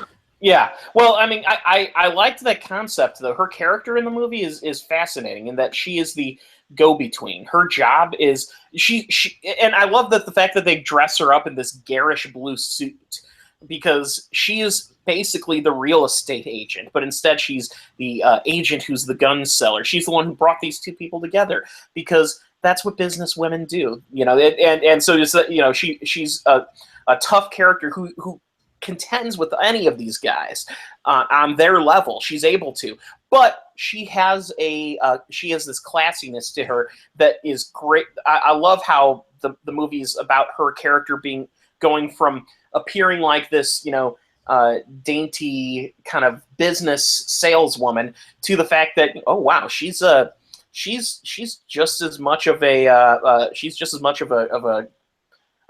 violent person as all of these guys. Right. And then you're backed into a corner, sure. Mm-hmm. It's what? You're backed into a corner, sure. Oh yeah. But at the same time, she's like, somebody shoots at her, she gets hit in the leg. She's like, "Ow, you little asshole!" And then she pulls out her gun and shoots back. So yeah, and like you said, in the same thing, but in a way, because it's her, not as childish as the others. Because at one point, she still tries to take the high ground and be like, get out of there. Right. She essentially does have the she does have the moral high ground in some ways. Now, I would argue the ending, which we're not going to go into too much detail here, because I think everyone needs to see this movie. Even people who normally I wouldn't say would like this movie need to see it, just because this movie needs to be seen by people. It's not doing good. It's not, and it wasn't projected to do well either. And let me see if there was a budget. I'll look it up right now. $7 million. And okay, thank you. It's not going to make a profit, probably. It won't make a profit stateside, but is it going to do well across the ocean? Maybe it has a shot internationally. I don't know if, in fact, I actually don't know if it's played. You know what? Let me check box office. It's Ben Wheatley, so I think that he's got a following over in the UK, especially. Just to put this in perspective, Free Fire didn't even debut in the top. I think it was number 15 in the weekend or something. Yeah, no, it did not do well at all. But I don't know. I wonder why. It has not seen a foreign release yet. It started in the U.S. So you know what? It may manage if it's. I think it might manage something. It currently has. It's ranked on the worst opening weekend for per theater averages chart. God damn it! Oh, not deserved. No, it's a great movie. Yeah, adjusted for inflation, it's the 50th worst opening, which 50th isn't bad. Yeah, well, there's a lot of bad openings. It's better than the Oogie Loves, right? Yeah, which is number 2. Yeah. What's number 1? Number 1 is Gem and the Holograms, right? No, number 1 is a movie called Proud American. Oh, okay. The fuck is this? I'm willing to bet that this is probably one of those, like, obviously not proud enough, right? Yeah. I bet it's like one of those.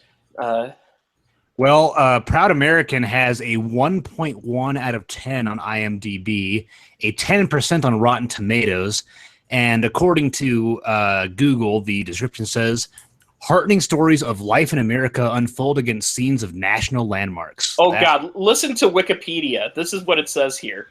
It was released in 35mm and IMAX. It features 5 stories that intend to capture the essence of the American spirit, 2 of them chronicling the founding of Walmart and Coca-Cola. God damn it. Oh, fuck. It gets better. The film holds a distinction of having obtained funding through overt sponsorship of MasterCard and American Airlines. Product placement can be observed throughout the film. This is literally like sucking corporations' cock, the movie. I am going to watch this. I actually now feel like I need to see this because this is like people who've listened to this will know that I am my least favorite thing in film today is product placement, and yet quizzically, product placement the movie sounds kind of fascinating to me from a physician's perspective. The way a doctor will look at a patient. You've seen Babylon AD, right? With Vin Diesel.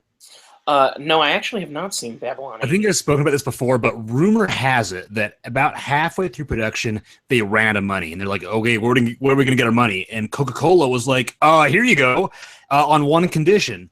And so as a result, the movie is filled with Coca-Cola commercials. There are panning shots of the skyline and just skyscraper tall Coca-Cola signs. Oh, by the way, it's worth noting that I actually have seen the number 3 worst opening weekend per theater average film in theaters. Which one? Creature. Oh, okay. Yeah. Yeah. Do you remember that movie, Creature? I do. Yeah. I saw it in theaters, and I actually reviewed it for the website. And that movie is exactly as bad as you think. No, it's terrible. Sid Haig's good. Oh, okay. Sid Right, Haig. well, that's something.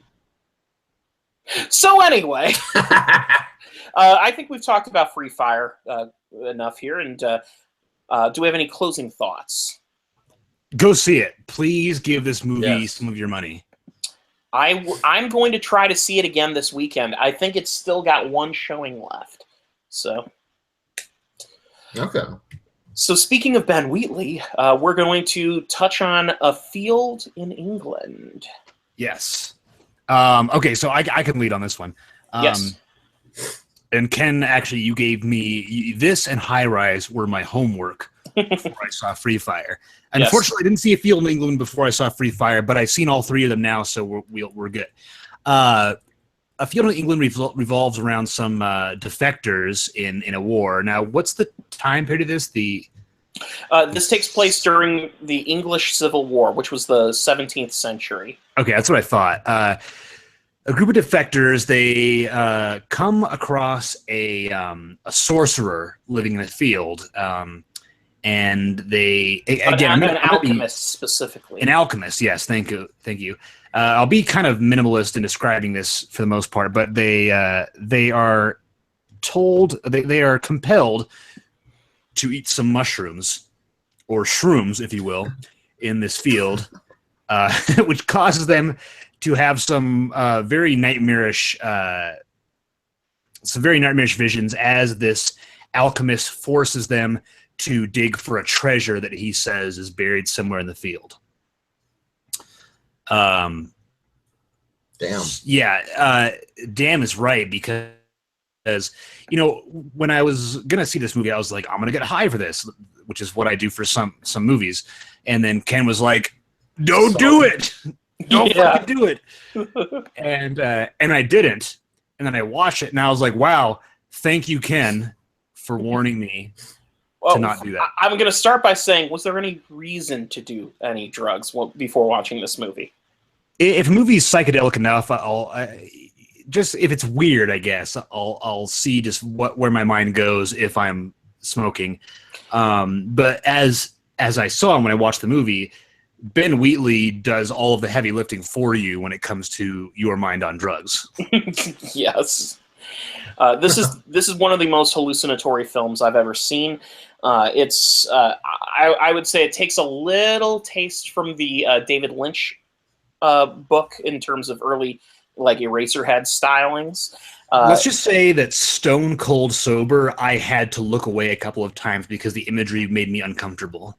Yes. It's a little bit of, actually, I mentioned this to you, a little bit of Lynch and a little bit of early Herzog, too, in terms of his films like Heart of Glass, where the shots are so hallucinatory that it lingers on them for so long. Yes, there's a poetry to the imagery that you're seeing, but it gets to a point where it's almost painful on the eyes because it's just so haunting. And there's even a warning before the film starts saying, "Hey, this movie has flashing lights and psychedelic imagery. Be careful." Yeah, if you're prone to conspiracy, you may not want to watch this. Yeah. Now, what's great about this, though, is this is a movie set during the English Civil War. Now, most films that are set during a period such as this is going to have what I like to call sensible BBC mode, where it's going to get into this very reverent status where, it's a period piece. So we're going to have chamber music playing in the background. There's going to be, well-dressed people in frilly costumes, and everyone's going to have very, very actory accents. And this movie, first of all, is shot in black and white. Yeah.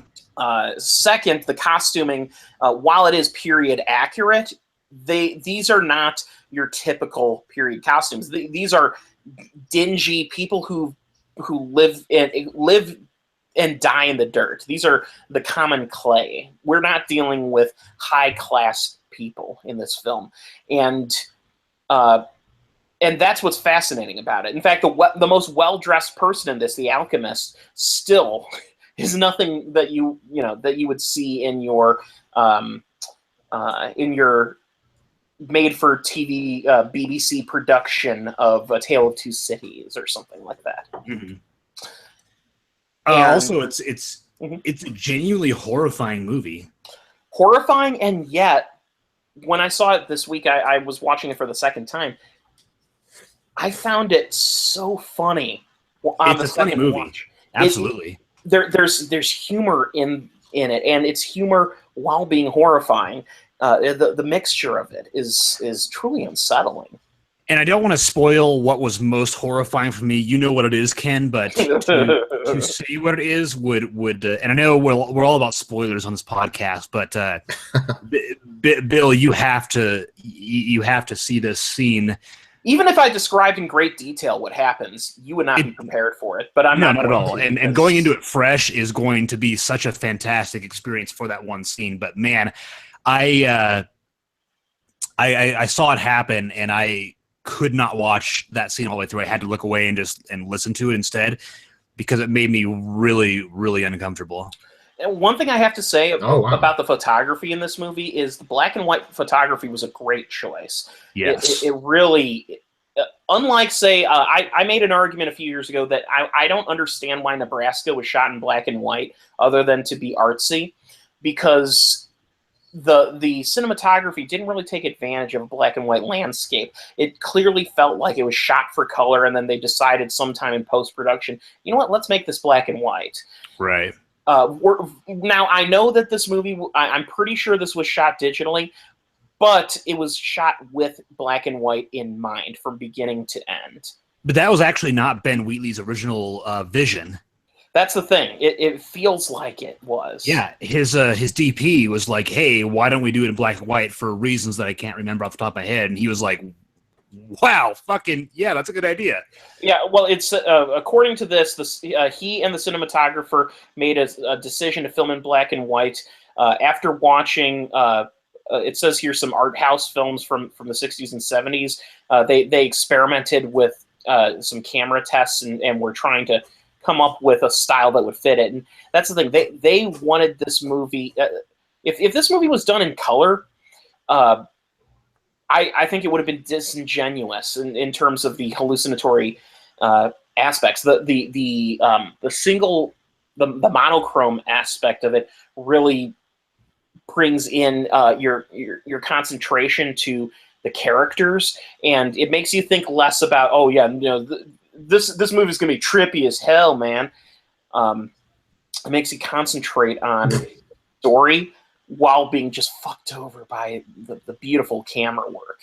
Yeah, I mean, and it's interesting you say that. Like, at one point, one of the characters even does comment on the colors. It's like, oh, the beautiful colors. And but then, like you said, the black and white really drives your focus to just the characters, just for the service of getting bludgeoned by the hallucinatory images. Mm-hmm. And oddly enough, this movie does end not dissimilarly to Free Fire. There is a very inept gunfight. Yeah. And that was something that kind of made me laugh, because it was I was surprised that that's a theme, I guess, that I could bring into that. So I have now seen almost all of Ben Wheatley's films, excluding Sightseers and Down Terrace, and A Field in England is probably my favorite out of his filmography. I will agree that it's certainly... Now, I still have to see Kill List and Sightseers and Down Terrace. And Kill List will fuck you up. I'm looking forward to it. What I'll do is sometime down the line I will devote a week theme to using that as a catch-up. A Wheatley week? A Wheatley week. I may as well also watch the ABCs of Death, because I know he did one of the segments in that. He did, yeah. So, all right.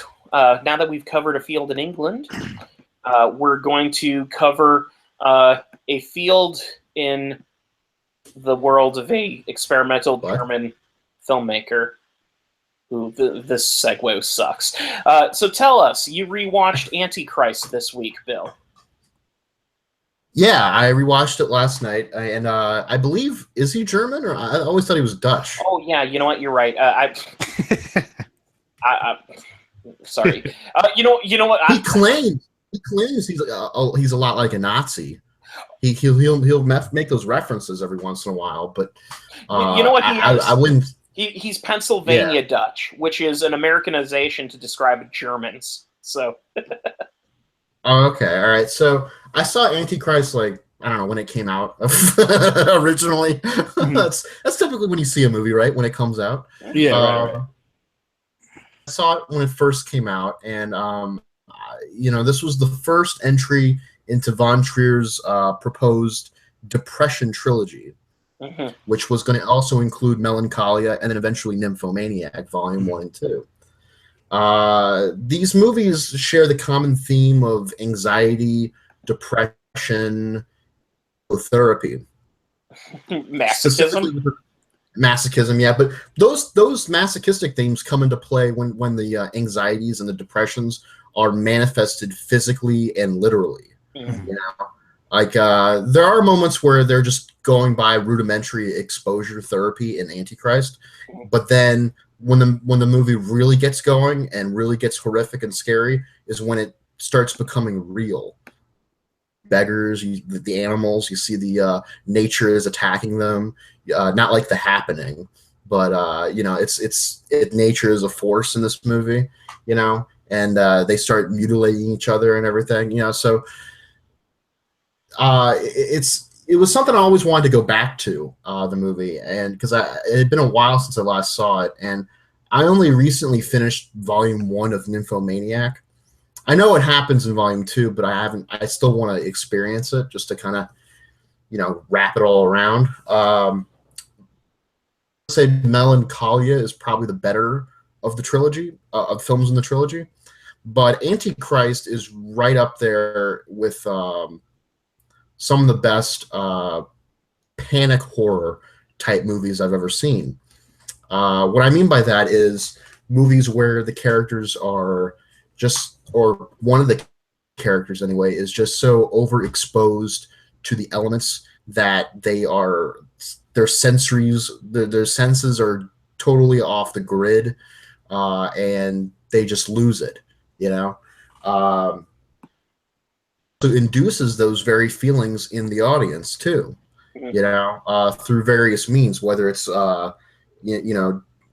something technical or something woven into the narrative, which this movie kind of does. So I revisited it last night just for the express purpose of taking notes on it. I want to write a series of blog posts about the Depression trilogy, as far as how they relate to and the treatment of people with disabilities, specifically mental illnesses. it's for this little project that I'm doing on my own site, BillArsenault.com, which nothing's been published there yet, so don't read anything there. I'll be posting stuff probably next week. But once I get it all figured out in my head, that's when I'll start putting it all to word. But Antichrist, man, I kind of forgot how visceral. A visceral trip down the rabbit hole it is. It's a horrifying movie. It's a horrifying film, definitely.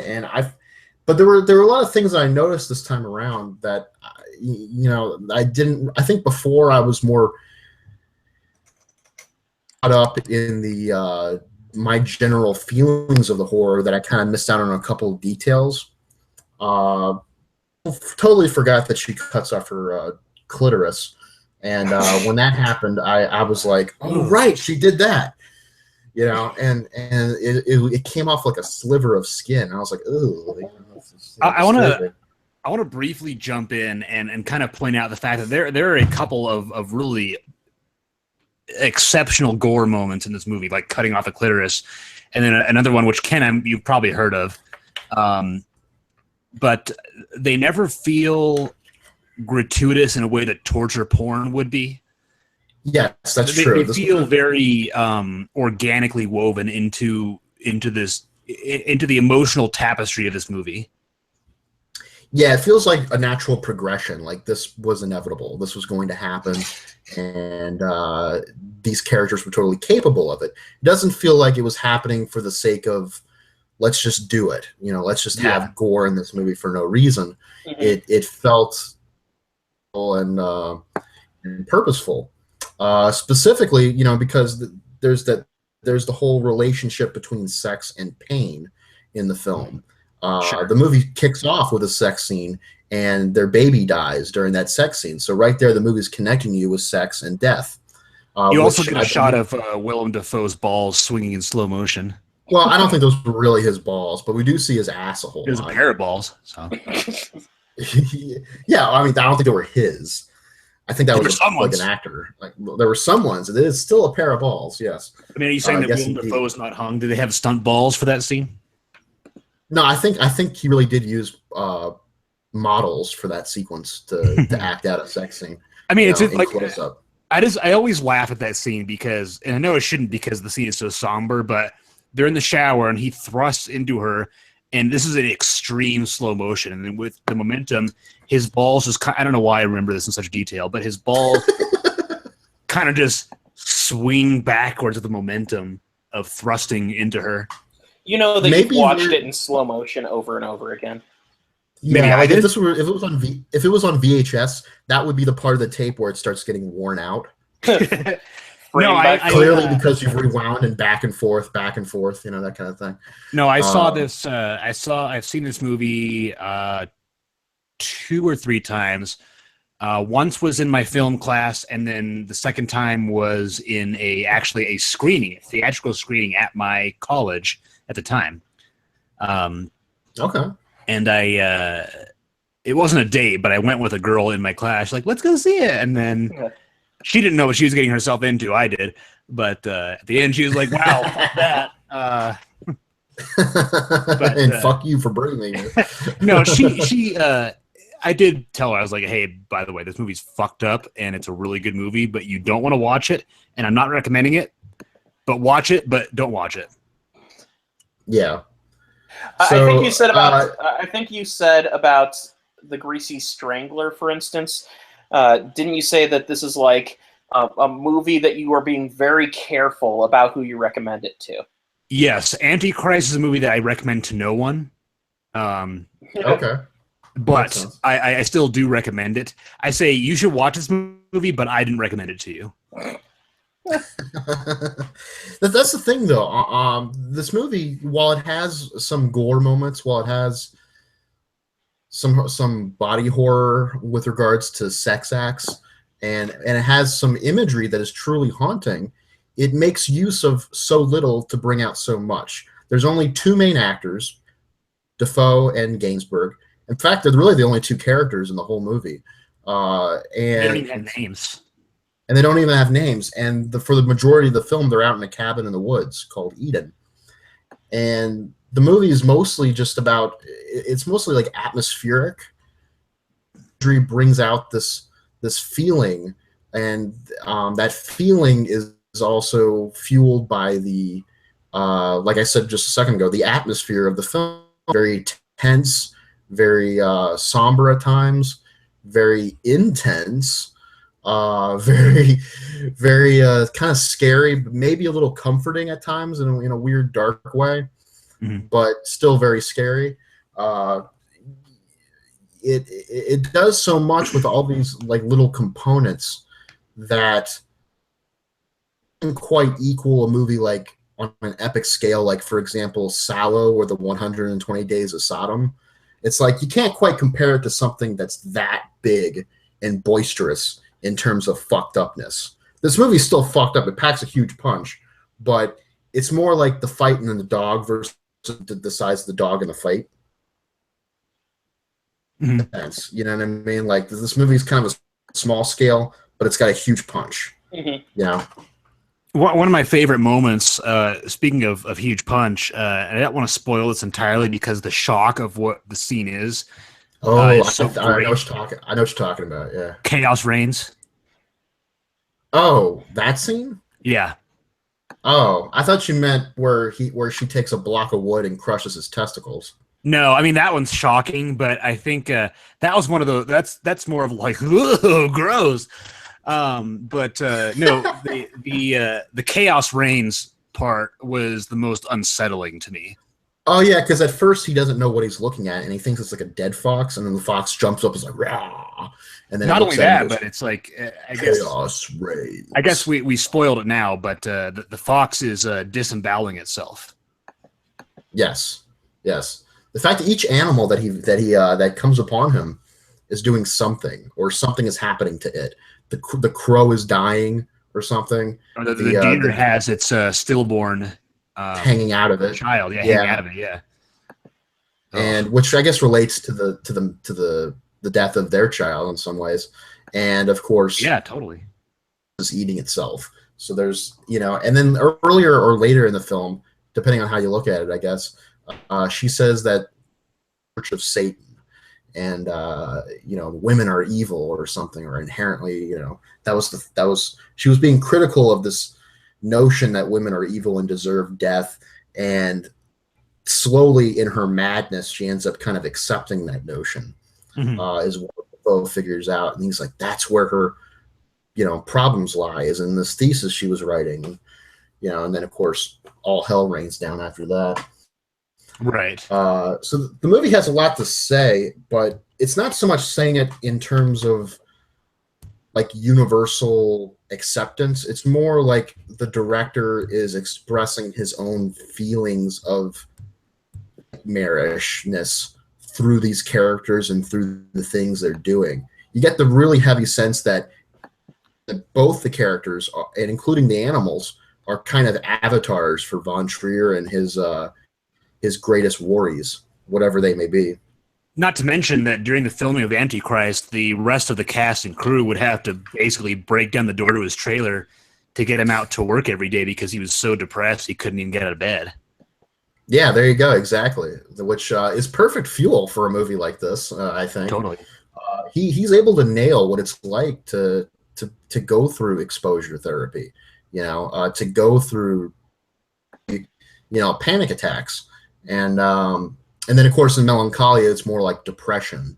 And then in Nymphomaniac, it's more the actual practice of psychotherapy and counseling, which he's very critical of in his life. He finds it to be mostly bullshit, which makes sense if you watch Nymphomaniac, because Nymphomaniac, the character that Stellan Skarsgård plays, who's essentially the counselor, is is very much not helpful. He's mostly just spouting off other shit, So it's like, oh, I get it, Von Trier. You're saying that counseling is bullshit, right? And then the way the movie, I know how Volume 2 ends, but I won't give it away. But that ending really drives it home. I was like, oh, I really get it now. Very subtle in that film, but that's still a well-made movie for the most part. I have to watch it all the way through again pretty soon. But yes, the Von Trier Depression trilogy I intend to refinish or fully complete the next couple days.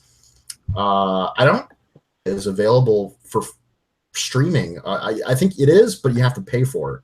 You know, like on Amazon or something. I don't think it's on Netflix anymore. It's definitely not on Hulu.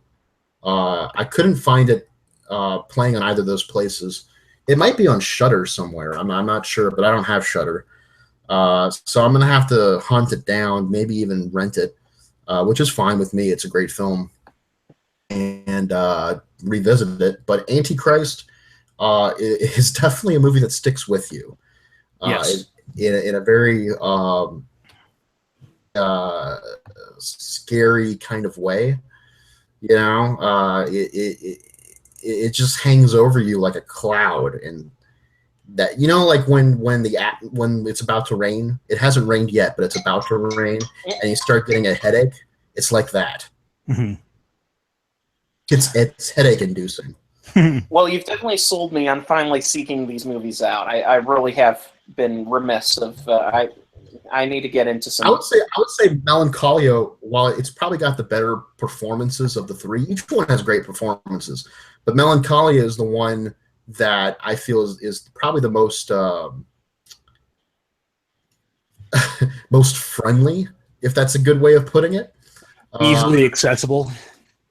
Well, yes. The other two movies, you know, one has a lot of eroticism. Well, they all have a lot of eroticism, but Nymphomaniac specifically, and I think Antichrist is more transgressive in that regard. I think dealing with Lars von Trier from a perspective of accessible is not the best way to go. I said if most you had to accessible say out of it. the three. That's like saying that. That's like saying, go watch this Michael Haneke movie. That's such an accessible Michael Haneke. Oh, dude, yeah, he's a great director, but man, talk about like a guy who needs some fucking Zoloft. Yeah, I'm just saying, you know, if we're as long as we're talking about depressed, you know, filmmakers who make there's actually a fake Twitter account for Michael Haneke. Where he tweets about nice things and stuff. You know, it's pretty funny. I think The White Ribbon might be his most accessible movie, and it's a Holocaust drama. So, yeah, well, there you go. Yeah. But he's a great filmmaker, so, you know, keep on keeping on. You know what I mean? All right, so with that said, just to wrap up this episode, we have recently, Hawk, you and I rewatched the Lord of the Rings, the Fellowship of the Ring. Yeah, I have not seen the Fellowship of the Ring since it first came out on DVD. So that was about 15 years ago. In my case, I think I've rewatched it quite a few times. It's one of those movies that if I am looking for something not too terribly involving, I will put on in the background. Mm-hmm. So I've probably rewatched it a few more times than that. So, well, as a bit of a primer, high fantasy is really hard for me to get into. I don't know why. It just doesn't grab me unless it does. But which, I mean, I need to really be in the right mood for it. And I'd say probably 80% of high fantasy stories, I'm just like, but who cares? So I don't remember exactly why. Do you remember, Ken? What got me back into it? Like I was like, I'm gonna watch the Fellowship of the Ring. Well, it was actually, I think, me who spurred it on, because I was in the midst of doing exactly what I was mentioning, where I had gotten home from a busy day at work and I was tired, and I was determined to relax, to put something on that wasn't too, you know, something that I didn't have to dig too deeply into. And since I'd seen this movie, you know, quite a few times, so I said, okay, I have the extended editions of the Lord of the Rings trilogy on Blu-ray, because, you know, I needed something to watch on my big TV in HD for the first time, and it was that was available at the time. Which, by the way, the Blu-ray of the extended editions is prohibitively expensive, and is not available streaming anywhere, which is kind of odd. I mean, you can purchase the extended editions streaming, individually, but they're all $18 a pop at least. Right, which is damn. it makes no sense because it's like wait, unless does it come with all the special features? I don't think so. The 20 hours of special features? Yeah, I was gonna say because $18 may be worth that price given the fact that there are more special features in each movie has 4 discs to it. Disc 1 and 2 are the movie and a few special features on them, and then discs 3 and 4 are hours of documentary. Yeah, no, I'm pretty sure that given the nature of streaming, it's just like, hey, here is a 3-hour movie, 3.5-hour movie. That'll be $20. Thank you. Yeah. No special features.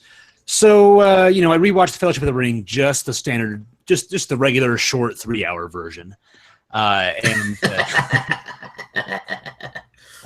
I loaded it up on Amazon, and I had to watch this movie in sittings all day because so goddamn long. But I liked it a lot. We were talking about this, Ken and myself, about The Hobbit, and you can just tell with the Hobbit trilogy that Peter Jackson's heart really isn't in it. Yeah. Originally Guillermo del Toro was going to direct the movies, and he dropped out, and Peter Jackson was like, fuck it, I'll do it.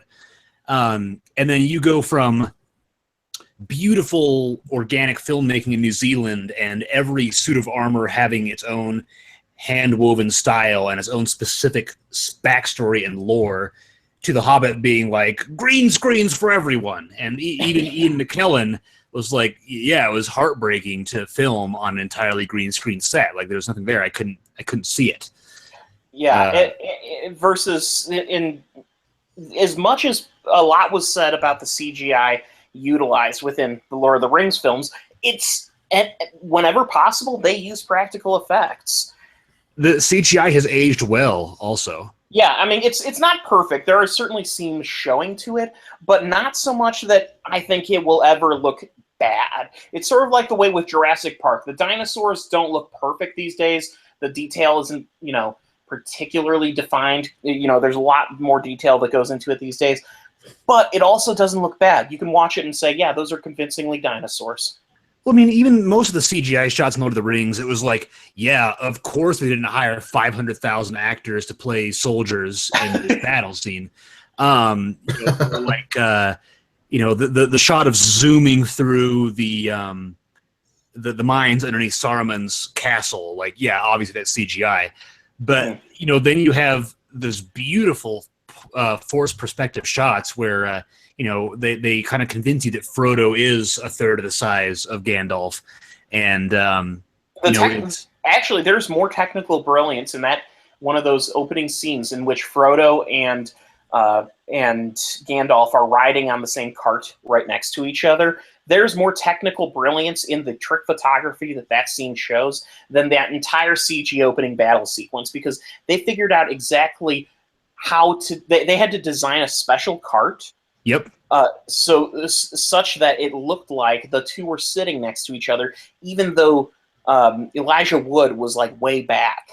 Yeah, I saw that too. And then there's also the scene in his house where he's pouring tea for Gandalf, and you can tell, in my mind, I was like, yeah, I know that obviously, there's not that big of a differential in their height, but the camera, not only is it showing him a lot shorter than Gandalf, but the camera is panning too. It's amazing visual trickery. Mm-hmm. And I liked, again, all the everything they did in the Shire too. The Shire is a beautiful place. It's so well realized as a location. So much so that the set that was designed around the Shire is apparently now apparently a couple of the more established Hobbit holes is now a hotel you can stay at. That's super expensive to do. It's become a tourist attraction. That's pretty cool. One thing I do remember, so when I watched it as a kid, I was like, I don't know what's going on because I'm young and this movie's 3 hours long. I've never sat still for that long in my entire life so far. Mm-hmm. But one thing I do remember distinctly from when I was a child and watched this movie is Howard Shore's musical score is phenomenal. What's great about it is it's a very reserved score until the halfway point. As soon as the Council of Elrond is concluded and they go off on their journey, and the journey is set in stone, and you get that beautiful hero shot of them cresting the mountain, and then it becomes this anthemic, powerful blast of a score. Well, there is the choral part earlier on when every time the ring race are coming along. It's there, and it's more atmospheric until that point. It's at that section though where Shore turns it from atmospheric to anthemic. I'm a big believer, as I've said many times, in big intrusive scores that just highlight the explosive nature that cinema is capable of being. Absolutely. I don't get me wrong. I mean, there's a time and there is a place for your Philip Glass atmosphere, or your the background music that highlights things and doesn't intrude too much into it. That's important too. It has its place, but I love the magic of cinema, and to me, half of the magic of cinema is just setting the tone with this memorable introductory theme, and giving them their theme music is it's beautiful, and all three films have a scene in which this happens. Yeah, definitely. Like the score is just fantastic. And that's one of the big things I remember just from watching it when I was younger. Mm-hmm. The other thing I remember is that the game fight is still kind of stupid. The what fight? I'm sorry, the sound. The fight between Gandalf and Saruman. Oh, it's not. The problem is you've got two the elderly actors who are being forced to do a very physical sequence, and it's not easy to do. It's sort of like if you watch the first Star Wars movie, the lightsaber fight between Obi-Wan Kenobi and Darth Vader is kind of pathetic. It is, and I remember saying that to one of my high school teachers at the time. She's like, "Are you kidding? That was awesome." I was like, "Fuck you! It was terrible." Well, here's the thing: it's the emotion of the moment. It doesn't matter how not particularly well shot the sequence is or anything, because John Williams' score, by the way, anthemic score, saves that sequence, as does the character design between Vader and Obi-Wan Kenobi. There's just so much ingrained in it that you care about those characters too much to think, oh yeah, I mean, you cut those out and it's just two awkward people, one person who can't see through his mask and another person who is fucking old and awkward. Sure, yeah, no, that's fair. There's been some explanation for that. Like Vader is holding himself back because he doesn't want to kill Obi-Wan, which is kind of bullshit, and then Obi-Wan affecting in his old age more of a samurai type fighting style where one quick strike and you're done. I think that's kind of forced, but that is in the golden age of Wikipedia before Disney bought the Star Wars rights. Wikipedia was basically the go-to place for let's fill in this plot hole. And it's always like all of these characters, their entire backstory is based around the one thing you see this small character do in a movie. Yeah. And so I'm just saying. Which on the contrast is the Gandalf Saruman fight where it's like, I knock you down. No, I knock you down, and then it's just they go back and forth for a while, and it's like, I don't know. It's still kind of bugged me. The problem carries over into any. Admittedly, I've not seen the Harry Potter movies, but from what I've seen in the trailers, their fights seem to pretty much break down to one wand firing at another wand and throwing shit at each other, and magic this, magic that. It gets a little bit more dynamic in the latter films, but you're partially right, yeah. So, because two magic users fighting each other is great if you imagine it, but when you actually see it, Yeah, so in the grander scheme of things, that one fight was fine. I did kind of appreciate the emotional impact of two former friends going at it like that. Mm-hmm. But other than that, speaking of two friends going at it, Frodo and Sam, and Well, Oh, Frodo, brother. Sam, and then Merry and Pippin as And well. Merry and Pippin. Those hobbits certainly swing both ways. That's Yeah. for sure. And And you told me to to watch the movie picturing Frodo and Sam as a gay couple, and I was like, yeah, way ahead of you there, buddy. That was a joke back in 2005. But it's, I still appreciated their interplay, and like I have no problem with gay stuff, but no, not at all. There's nothing wrong with that. It's just I'm just saying that when Frodo looks at Sam, he holds eye contact a little bit longer than best friends usually do. Yeah, there's a lot of undressing with one's eyes in that movie. Looking back and forth down to the lips, like they say, if you want to kiss somebody, you do the triangle glance, like left eye, right eye, lips, and then so on. And then that happens. Oh, wow. Yeah, I'm not saying that there's anything wrong with it. I'm just saying, they needed to have that scene in the movie where they finally address their true feelings for each other. I did think it was kind of dumb how they have like, Sam is chasing after Frodo. Is like, Frodo, don't go, and Frodo's like, get the fuck out of here. And then Sam decides to climb into the river anyways, and Frodo's like, wait, you can't swim. And then you have like 4 or 5 shots of Sam drowning, and they even fade into each other. And I was like, okay, that's kind of stupid. Peter Jackson he used all of the buffalo in terms of his camera trickery in these movies. Oh, totally. And there are some moments that, let me say this: if you're wanting experimental Peter Jackson at his best, when it absolutely works in every scene, look up his movie Beautiful Creatures. Yeah. That movie is visual splendor with the eccentricities that he's best known for. Lord of the Rings is where I think his visual style started to show some of the scenes. Did you say Beautiful Creatures? Did I say Beautiful Creatures? Isn't it?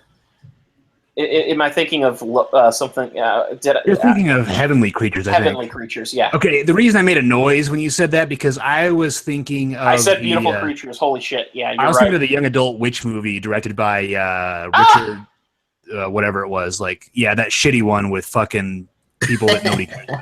Okay, Heavenly Creatures. Yes, Mea that's culpa. a good movie. What? I said mea culpa. Yeah.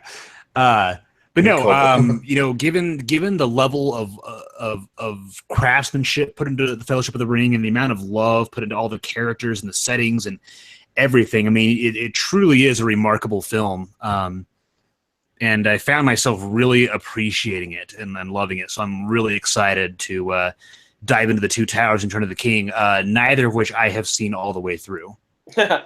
Yeah, well, that'll be interesting. I will actually continue with you then. I will watch those coming up soon too. All right. In fact, you know what? I'll put Two Towers on tonight. I will probably not do that because, maybe I'll start it. Oh fuck. Okay. It's a long commitment, so you may as well find time to start it sometime. Yeah, maybe tomorrow. I mean, it was an all-day thing when I was watching Fellowship. I was like, yeah, I'll have it on, but I wanted to watch it and experience it because I was really drawn into the technical aspect of the films. Mm-hmm. So I want to do the same thing with Two Towers, but I've got to finish a couple things before I do that. So, no worries. We shall get to it, and we will see you. We're gonna go ahead and cut things off because we've actually gone pretty long on this episode. And we will see you all next week. We're going to have some more discussing smaller films because there is a lot of major releases this weekend.